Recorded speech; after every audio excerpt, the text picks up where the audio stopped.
Olá a todos e bem-vindos a mais The Deep Dive. É isso aí, Hoje a gente vai mergulhar no livro que eu acho que todo mundo, com certeza. independente da sua religião, da sua crença, Yeah. vai se identificar. É Deuses Falsos.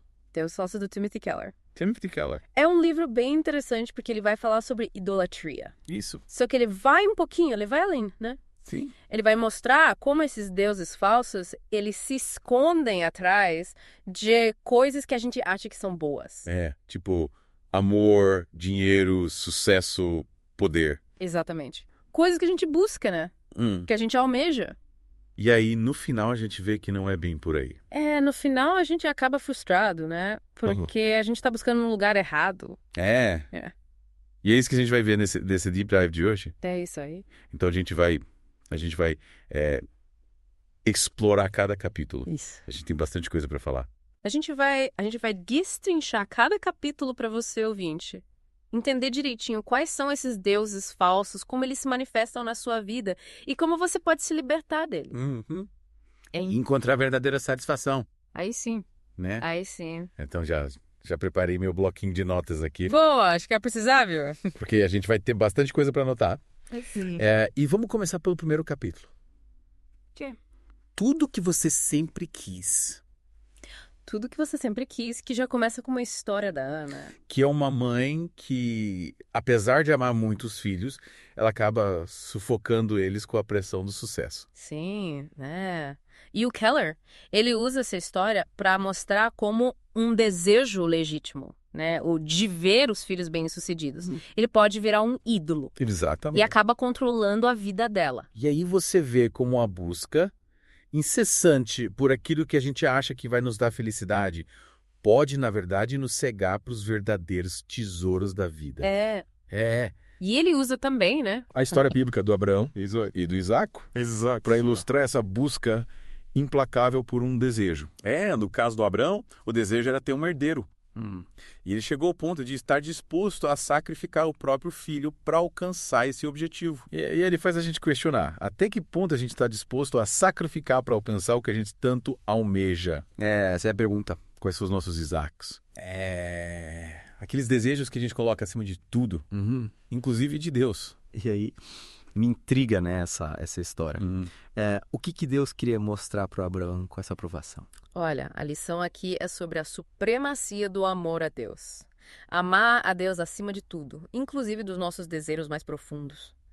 Deus queria testar a fé de Abraão, mostrar que a verdadeira segurança e felicidade não estão em bens materiais, em realizações, mas sim no relacionamento com Ele. Faz sentido, né? E isso se aplica pra gente hoje em dia, né? Quantos de nós não coloca a carreira, os relacionamentos, bens materiais acima de Deus? Pois é. Essa é a reflexão que fica, né? O que ocupa o primeiro lugar no seu coração, ouvinte? O que você tem colocado no altar? E aí, para finalizar o capítulo, o Keller conecta essa história com o sacrifício de Jesus. Exatamente. O verdadeiro substituto de Isaac. Jesus morreu na cruz para nos livrar dessa escravidão dos nossos ídolos, para que a gente pudesse ter um relacionamento verdadeiro com Deus. E aí ele termina o capítulo desafiando a gente a colocar os nossos Isaacs no altar. A renunciar aos nossos falsos deuses e permitir que Deus ocupe esse lugar de primazia nas nossas vidas. Verdade. Não, chamado à entrega, à confiança e à verdadeira liberdade. É isso aí. Então, resumindo os pontos-chave desse primeiro capítulo. A gente viu como desejos legítimos podem se tornar ídolos e controlar a nossa vida. A importância de amar a Deus acima de tudo e o significado do sacrifício de Jesus como libertação da escravidão dos nossos ídolos. Nossa, começamos com tudo, hein? É. E o que a gente vai ver agora no segundo capítulo? No segundo capítulo, a gente vai falar sobre o amor não é tudo de que você precisa. O título já é provocativo, né? A gente vai desvendar os perigos da idolatria do amor romântico. E Keller vai usar a história da Sally, uma mulher que buscava no amor a solução para todos os seus problemas. E a gente vai ver quais foram as consequências dessa busca desenfreada. Parece que a conversa vai esquentar. É! Mal posso esperar para desvendar os próximos capítulos com você e com os nossos ouvintes. Isso aí. Até a próxima parte da nossa imersão em deuses falsos. Até a próxima. E voltamos para a nossa imersão em deuses falsos. Isso aí. No capítulo anterior, a gente viu como a busca pelo sucesso pode se tornar um ídolo, né? E agora, no segundo capítulo, o amor não é tudo de que você precisa. Nossa, que título intrigante. Pois é. Já fiquei curioso. A gente vai explorar os perigos da idolatria do amor romântico. E o Keller já começa o capítulo com a história da Sally. Uma mulher que usava a beleza para conseguir a atenção dos homens. Mas que, no fundo, se sentia vazia, insegura. Parece que ela buscava no amor algo que ele não podia dar, né? Exatamente. A Sally é um exemplo de como a busca desesperada por um amor que preenche o vazio interior pode se tornar obsessiva e nos levar a relacionamentos, assim, tóxicos, destrutivos. É como se o amor romântico virasse um Deus, né? No qual depositamos todas as nossas expectativas de felicidade, de completude. E aí o Keller usa a história bíblica de Jacó e Raquel para ilustrar como esse amor romântico pode se tornar um ídolo. O Jacó se apaixonou perdidamente pela Raquel e trabalhou 7 anos para se casar com ela, mas essa paixão o cegou para as manipulações do Labão, que era o sogro dele, e para a infelicidade da Lia, que era a primeira esposa. Exatamente. A história de Jacó e Raquel é um alerta para os perigos da idealização do amor romântico. Muitas vezes a gente coloca expectativas irreais no nosso parceiro, buscando nele a felicidade, a completude. É que só Deus pode dar. E qual que é o resultado? Frustração, sofrimento, tanto para nós quanto para quem a gente ama. É como se a gente esperasse que o outro fosse resolver todos os nossos problemas e nos fazer felizes para sempre, né? Como nos contos de fadas. Mas a realidade a gente sabe que é bem diferente. Totalmente diferente. E o Keller, ele argumenta que essa busca obsessiva pelo amor romântico, ela é intensificada pela nossa cultura, né? Que coloca o amor romântico num pedestal. Sem dúvida. A mídia, música, filmes, tudo bombardeando a gente com essa ideia de que a felicidade só é possível quando a gente encontra o amor da nossa vida. E aí, sem Deus como centro, a gente busca no amor essa transcendência, no sentido da vida. Só que nenhum ser humano é capaz de suprir essa necessidade, né? E aí caímos na armadilha da desilusão, né? Da sensação de que nada nesse mundo consegue nos satisfazer. É como se a gente buscasse água no deserto. Num oásis que não existe. É isso aí. E aí o capítulo ele nos convida a reorientar o foco da nossa vida, né? Buscando em Deus a fonte da verdadeira felicidade e do amor incondicional. Exatamente. Só em Deus a gente encontra um amor que realmente preenche o vazio e nos liberta dessa escravidão da busca incessante pela aprovação e afeição. O capítulo termina nos desafiando, né, a questionar as nossas expectativas em relação ao amor romântico e buscar em Deus a cura para as feridas do coração. Que capítulo profundo, né? Realmente nos faz pensar sobre o papel do amor romântico nas nossas vidas. É como se o cara estivesse nos convidando a tirar os óculos cor-de-rosa e enxergar o amor de uma forma mais madura, mais realista, sem deixar de lado, claro, a beleza, a importância dos relacionamentos. Com certeza. E aí, resumindo os pontos-chave desse segundo capítulo. A gente viu como a idealização do amor romântico pode se tornar um ídolo, a importância de buscar em Deus a fonte do verdadeiro amor e a necessidade de ter expectativas realistas em relação aos relacionamentos. Perfeito. E agora, no terceiro capítulo, o dinheiro muda tudo. O Keller aborda a idolatria do dinheiro. Acho que esse tema é muito relevante, né? Principalmente nos dias de hoje. Com tanta ênfase no consumo, no sucesso financeiro. Sem dúvida. E o Keller, ele começa o capítulo com um exemplo bem impactante, né? O escândalo do Yellowstone Club, um clube de luxo para milionários que faliu em meio a uma série de escândalos financeiros. Nossa. É um exemplo bem claro de como a busca desenfreada pelo dinheiro pode levar à ruína, né? E aí ele usa a história bíblica do Zaqueu, cobrador de impostos, para nos mostrar como o dinheiro pode cegar o coração humano. O Zaqueu era um homem rico, poderoso, mas vivia isolado, desprezado pela sociedade. E só o encontro com Jesus o libertou dessa escravidão do dinheiro e o conduziu a uma vida de generosidade e compaixão. Que legal. Né? E a história do Zaqueu nos mostra que o dinheiro em si não é o problema, mas o apego a ele, né? A necessidade de acumular riquezas a qualquer custo. Exato. Quando o dinheiro se torna o centro da nossa vida, a gente perde de vista o que realmente importa, né? Relacionamentos, compaixão, generosidade. Sim. O Keller argumenta que o dinheiro é um dos ídolos mais comuns, né? E perigosos, capaz de controlar nossas emoções, nossos pensamentos, nossas ações. A ansiedade, a cobiça, a competição por riqueza nos afastam de Deus e dos outros, criando um vazio que o dinheiro jamais vai conseguir preencher. E para ilustrar a dificuldade de romper com essa idolatria do dinheiro, o Keller cita a história do Andrew Carnegie, um magnata que, apesar de reconhecer os perigos da riqueza, ele não conseguiu se libertar totalmente da sua influência. Tentou compensar essa ganância com filantropia, mas não conseguiu mudar o coração. É como se o dinheiro tivesse um poder magnético, né? Atraindo a gente para um ciclo vicioso de trabalho, consumo, busca por mais, sem nunca encontrar a verdadeira satisfação. É isso. E o Keller ele lembra que só o encontro com a graça de Deus pode nos libertar dessa escravidão do dinheiro e nos conduzir a uma vida de verdadeira generosidade e contentamento. Verdade. Que capítulo impactante. Realmente nos faz pensar sobre na nossa relação com o dinheiro, né? E sobre o que realmente nos faz ricos. E agora, no 4º capítulo, A Sedução do Sucesso. O Keller discute a idolatria do sucesso. Me parece que esse tema é uma continuação do capítulo anterior, né? Explorando outra faceta da idolatria materialista. Com certeza. E o Keller, ele começa o capítulo com a história da Chris Evert, uma tenista famosa que tinha pavor da aposentadoria. Nossa. Ela dedicou a vida ao esporte, né? Alcançou sucesso, reconhecimento, mas se viu perdida quando a carreira chegou ao fim. É como se o sucesso tivesse se tornado a identidade dela, né? A razão de viver. E quando essa fonte de significado se esgotou, ela se viu diante de um vazio existencial.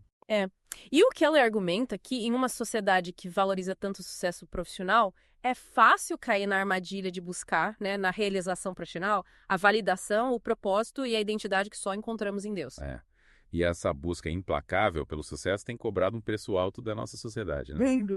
Os jovens se sentem pressionados a escolher carreiras lucrativas, prestigiosas, mesmo que não se identifiquem com elas. A frustração, a ansiedade, a depressão se tornam cada vez mais comuns, né? Como consequência dessa busca desenfreada por status, por reconhecimento. E o Keller usa a história bíblica do Naamã, o general sírio que foi curado da lepra, para nos ensinar sobre a humildade e a graça. O Naamã, acostumado com poder, com glória, teve que se humilhar para ser curado.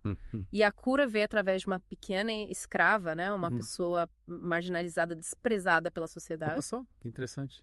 E aí a história do Naamã nos mostra que a verdadeira grandeza não está no poder, na fama ou no sucesso, mas na humildade, na disposição de se deixar transformar pela graça de Deus. Essa aí, uma mensagem que nos convida a repensar os nossos valores e buscar a verdadeira felicidade, não no sucesso exterior, mas na transformação interior. Verdade. Que bela mensagem.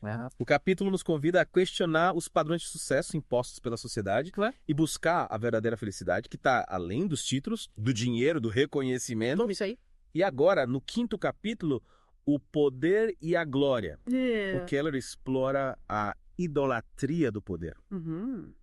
Acho que esse tema é especialmente relevante em tempos de polarização política e social, né? Com certeza.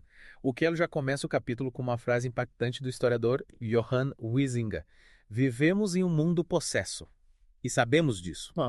E ele argumenta que a idolatria do poder tem contaminado a política, levando a ideologias extremistas, polarização social e violência. Triste, né? E aí, para ilustrar os perigos da idolatria do poder, ele usa exemplos históricos como o nazismo, a Revolução Francesa, que mostram como a busca pelo poder, a qualquer custo, pode levar à tirania, à opressão, à destruição. A promessa de liberdade e de igualdade se transforma em terror e injustiça.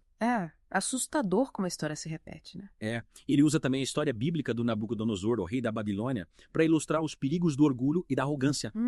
O Nabucodonosor, cego pelo poder, se considerava um deus e oprimia o seu povo, mas Deus humilhou, mostrando que todo poder humano é limitado, passageiro. A história do Nabucodonosor é um alerta para todos nós, especialmente para aqueles que ocupam posições de liderança. O poder corrompe e a busca pela glória pessoal nos afasta de Deus, dos outros, nos levando a agir com egoísmo e crueldade. Sim. E o Keller argumenta que essa idolatria do poder, ela se manifesta não apenas na esfera pública, né? Mas também nas nossas vidas pessoais. Exatamente. O desejo de controlar, de dominar, de se sentir superior aos outros pode se manifestar nos nossos relacionamentos, no trabalho, até mesmo na igreja. A gente busca no poder a segurança, a autoestima, o reconhecimento que só encontramos em Deus. E aí você já se sentiu tentado a usar o poder para se sentir importante. É uma pergunta que todos nós devemos nos fazer, né? Afinal, a busca pelo poder é uma tentação constante, que se manifesta de diferentes formas nas nossas vidas. Com certeza. E o Keller nos desafia a renunciar a essa idolatria do poder e buscar em Deus a fonte da verdadeira força, a humildade, a compaixão, o amor ao próximo. Exatamente. Somente em Deus a gente encontra a segurança e a liberdade que nos permitem viver sem a necessidade de controlar, de dominar os outros. E o capítulo termina nos deixando com essa pergunta. Qual o verdadeiro poder que buscamos? O poder que oprime, que destrói, o poder que liberta e transforma. Que provocação, né? O capítulo nos convida a refletir sobre a nossa relação com o poder e a buscar a verdadeira força, que está na humildade, na compaixão e no amor. E agora, no 6º capítulo, os ídolos ocultos em nossa vida. O Keller analisa a influência de ídolos culturais. Parece que aqui ele amplia o escopo da discussão, né?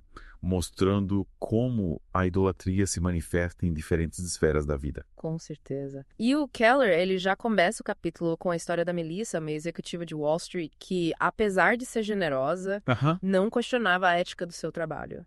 Ela representa bem a cegueira moral que a idolatria do lucro pode causar, né? Levando a decisões que prejudicam a sociedade, o meio ambiente. É como se a busca pelo lucro a qualquer custo se tornasse um Deus, né? Justificando ações que vão contra os nossos valores, os nossos princípios. E o Keller, ele critica a visão de que o único objetivo das empresas é maximizar o lucro, argumentando que essa mentalidade tem levado à exploração, à desigualdade social, à crise ambiental. Ele nos convida a resgatar a ética nos negócios e a buscar o bem comum, não apenas o lucro individual. É preciso questionar os valores que norteiam as nossas ações, garantir que a gente esteja agindo de forma justa, sustentável. E o Keller vai além, né?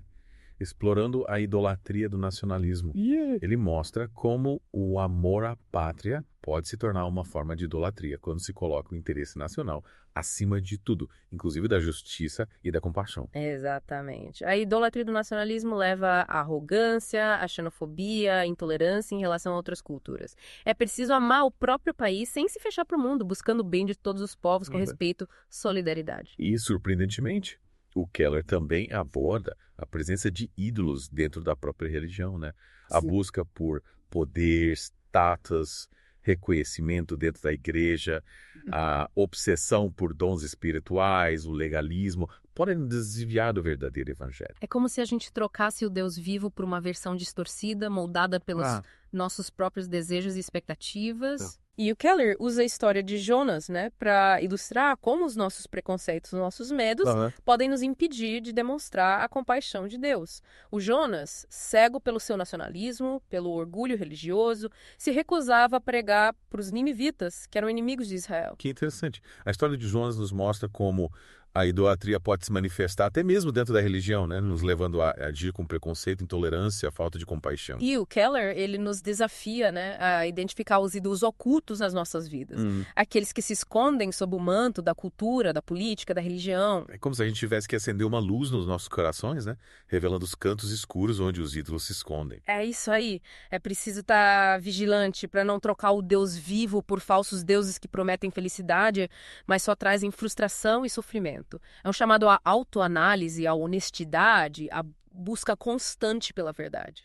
Que capítulo profundo. Realmente nos faz pensar sobre a sutileza da idolatria e como ela se manifesta em diferentes esferas da nossa vida. Resumindo, então, os pontos-chave desse 6º capítulo. A gente viu como a idolatria se manifesta em diferentes esferas da vida, como cultura, política, religião, a importância de buscar o bem comum, de ter compaixão por todos os povos e a necessidade de estar vigilante para não trocar o Deus vivo por falsos deuses. É isso aí. E agora chegamos ao 7º capítulo, o fim dos deuses falsos. O título já é impactante, né? Parece que agora a gente vai entender como se libertar da escravidão da idolatria. Com certeza. E o Keller já começa o capítulo com a história da luta de Jacó, com um misterioso adversário. Um episódio que revela a persistência da idolatria nas nossas vidas. Mesmo após anos de caminhada com Deus, o Jacó ainda lutava com seus medos, inseguranças, desejos egoístas. É como se a idolatria fosse uma erva daninha, né? Difícil de arrancar, que insiste em renascer. É uma luta constante para manter o nosso coração livre dos falsos deuses que nos seduzem com as suas promessas vazias. E o Keller argumenta que a idolatria é a raiz de todos os nossos pecados.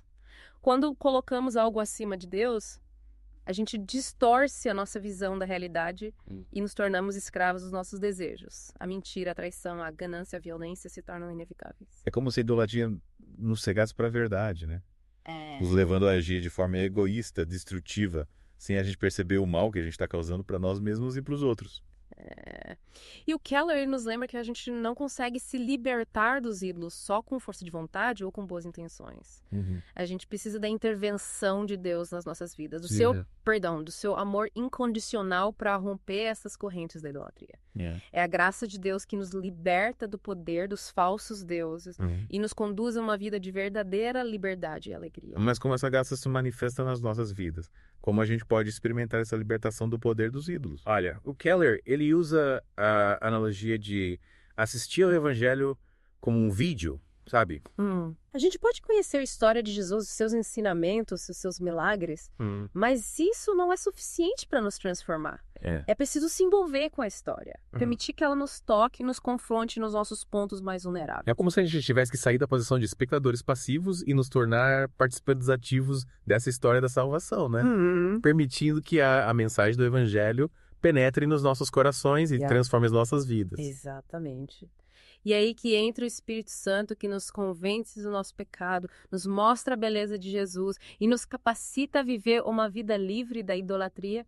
É a graça de Deus que nos liberta do poder dos falsos deuses e nos conduz a uma vida de verdadeira liberdade e alegria. Que bela mensagem. O capítulo nos mostra que a luta contra a idolatria é real, mas a gente não está sozinho. Deus está com a gente, nos capacitando a vencer as tentações e a viver uma vida que glorifica o seu nome.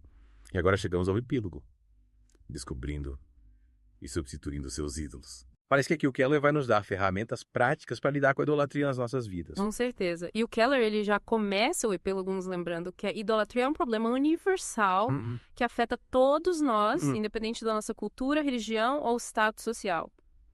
Ninguém está imune à sedução dos falsos deuses. É como se a idolatria fosse uma doença que atinge a todos nós, né? Uma tendência natural do coração humano a buscar significado e segurança em coisas que não podem oferecer. E aí o Keller, ele nos convida a fazer um inventário dos ídolos, né? A examinar honestamente os nossos pensamentos, emoções, desejos, comportamentos para identificar os ídolos que estão controlando as nossas vidas. Como se a gente tivesse que fazer uma investigação profunda nos nossos corações, né? Buscando entender as motivações por trás das nossas ações e identificar os falsos deuses que estão nos conduzindo. É isso aí. E para nos ajudar nesse processo de autoconhecimento, o Keller, ele faz algumas perguntas importantes, né? Quais são as coisas que te motivam, que te causam ansiedade? O que você teme perder?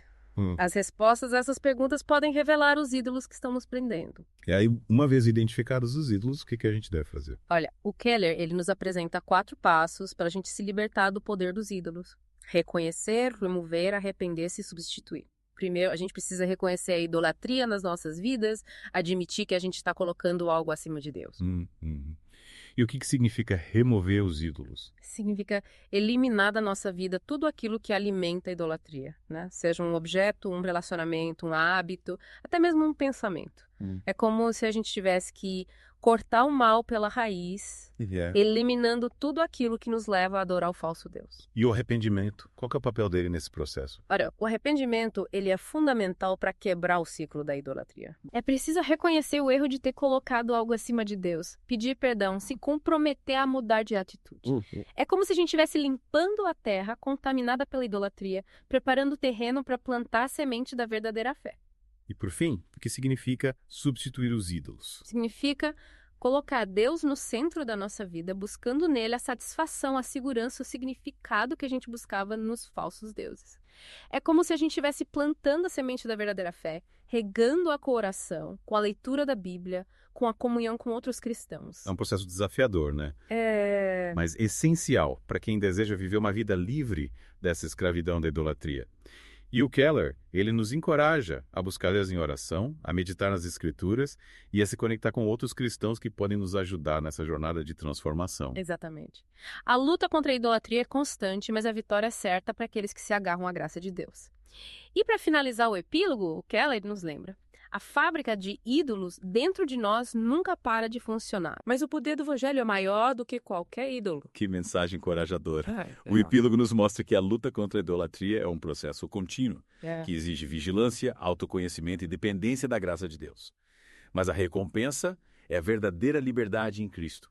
A alegria de viver uma vida centrada em Deus, livre da escravidão dos falsos deuses. Amém. Resumindo então os pontos-chave do epílogo, a gente viu que a idolatria é um problema universal, que exige autoanálise e vigilância constante. Aprendemos os 4 passos para a gente se libertar dos ídolos. Reconhecer, remover, arrepender-se e substituir.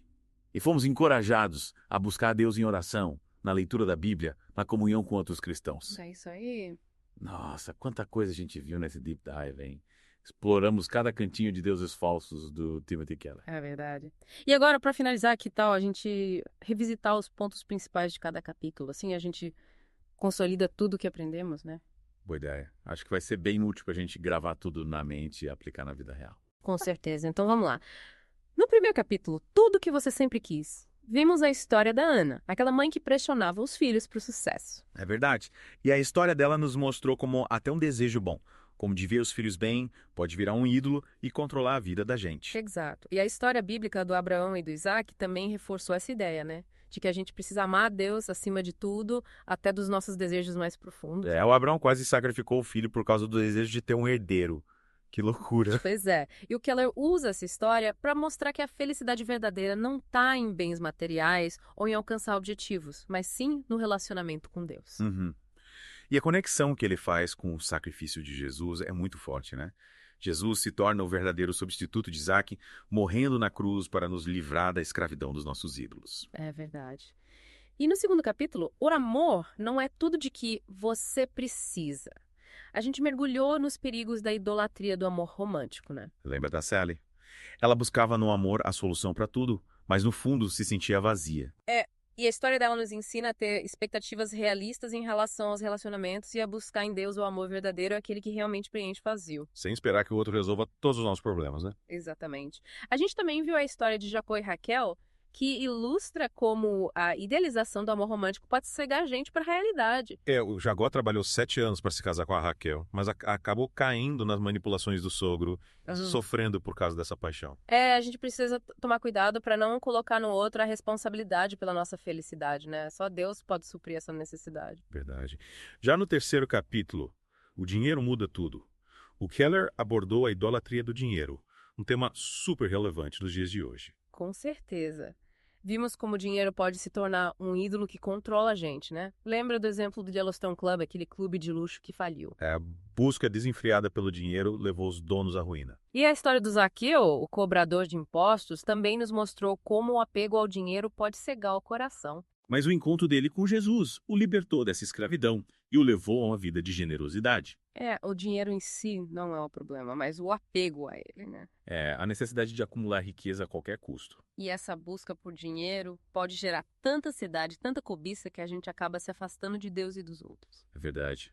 E aí, como a gente viu na história do Andrew Carnegie, mesmo reconhecendo os perigos da riqueza, às vezes é difícil se libertar totalmente da influência do dinheiro, né? Como se o dinheiro tivesse um poder magnético que nos prende num ciclo vicioso de trabalho e consumo, sem nunca encontrarmos a verdadeira satisfação. E só a graça de Deus pode nos libertar dessa escravidão, né? Só conduzir a uma vida de generosidade e contentamento verdadeiro. Exato. No quarto capítulo, A Sedução do Sucesso, a gente viu como a busca pelo sucesso profissional pode se tornar um ídolo e nos escravizar. Lembra da Chris Evert, a tenista que tinha pavor da aposentadoria. O sucesso era tudo para ela. Quando a carreira acabou, ela ficou perdida. Ela tinha colocado toda a sua identidade no sucesso profissional, né? E quando essa fonte de significado secou, ela se viu diante de um vazio existencial. E é fácil cair nessa armadilha, né? Principalmente numa sociedade que valoriza tanto o sucesso profissional, a gente acaba buscando na carreira a validação, o propósito, a identidade que só encontramos em Deus. É verdade. E essa busca implacável pelo sucesso tem cobrado um preço alto da nossa sociedade, né? Ansiedade, depressão, frustração, tudo isso por causa dessa busca desenfreada por status. E o Keller usa a história do Naamã, o general sírio curado da lepra, para mostrar que a verdadeira grandeza não está no poder, na fama ou no sucesso, mas na humildade e na disposição de se deixar transformar pela graça de Deus. O Naamã teve que se humilhar para ser curado, e a cura veio através de uma escrava, mostrando que a gente precisa estar aberto para receber a graça de Deus, mesmo que ela venha de formas inesperadas. É verdade. No 5º capítulo, O Poder e a Glória, o Keller abordou a idolatria do poder, um tema super atual em tempos de tanta polarização. Com certeza. A gente viu como a busca pelo poder, a qualquer custo, pode levar à tirania, à opressão, à destruição. E o Keller usou exemplos históricos como o nazismo e a Revolução Francesa para ilustrar isso, né? E a história do Nabucodonosor também foi marcante, né? O rei que se achava um deus e acabou sendo humilhado por Deus. O poder corrompe e a busca pela glória pessoal nos afasta de Deus e dos outros. É verdade. E o Keller nos alerta que essa idolatria do poder se manifesta não só na esfera pública, mas também nas nossas vidas pessoais. A gente pode cair na tentação de usar o poder para se sentir superior, para controlar os outros, né? Exato. E o Keller nos desafia a renunciar a essa idolatria e buscar em Deus a fonte da verdadeira força. A humildade, a compaixão e o amor ao próximo. Já no 6º capítulo, Os ídolos ocultos em nossa vida, a gente viu como a idolatria se manifesta em diferentes áreas da vida, né? Na cultura, na política, na religião. A história da Melissa, a executiva de Wall Street, nos mostrou como a busca pelo lucro a qualquer custo pode cegar a gente para a ética, né? É verdade. O Keller critica essa visão de que o único objetivo das empresas é o lucro e nos convida a buscar o bem comum, a agir com justiça e sustentabilidade. Ele também falou sobre a idolatria do nacionalismo, né? Que acontece quando a gente coloca o interesse do nosso país acima de tudo, até da justiça e da compaixão. E o Keller nos alerta para não cairmos nessa armadilha, né? Precisamos amar o nosso país sem nos fechar para o mundo, buscando o bem de todos os povos. Dentro da religião a gente pode encontrar ídolos, né? A busca por poder dentro da igreja, a obsessão por dons espirituais, o legalismo, tudo isso pode nos desviar do verdadeiro evangelho. É como se a gente trocasse o Deus vivo por uma versão distorcida criada por nós mesmos. E o Keller usa a história do Jonas para ilustrar isso, né? O Jonas que se recusava a pregar para os ninivitas por causa do seu preconceito. É verdade. E no 7º capítulo, O Fim dos Deuses Falsos, e no epílogo, Descobrindo e Substituindo Seus Ídolos, a gente aprendeu ferramentas práticas para lidar com a idolatria, né? Sim. Vimos que a idolatria é como erva daninha, difícil de arrancar, mas a graça de Deus nos dá a força para vencer essa batalha. E o Keller nos convida a nos envolver com a história do Evangelho, a deixar que ela nos transforme e nos liberte dos falsos deuses. E para isso ele sugere 4 passos.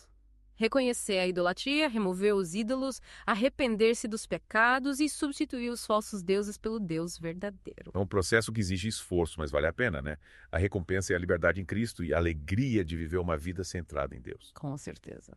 E assim, chegamos ao final do nosso Deep Dive em deuses falsos. Ufa! Que jornada incrível! Espero que esse mergulho tenha te ajudado a entender melhor a idolatria e a buscar a Deus de todo o coração. E que a gente possa aplicar esses ensinamentos na nossa vida buscando a verdadeira felicidade e a liberdade em Cristo. É isso aí. Agradecemos a companhia e até o próximo Deep Dive. Até a próxima!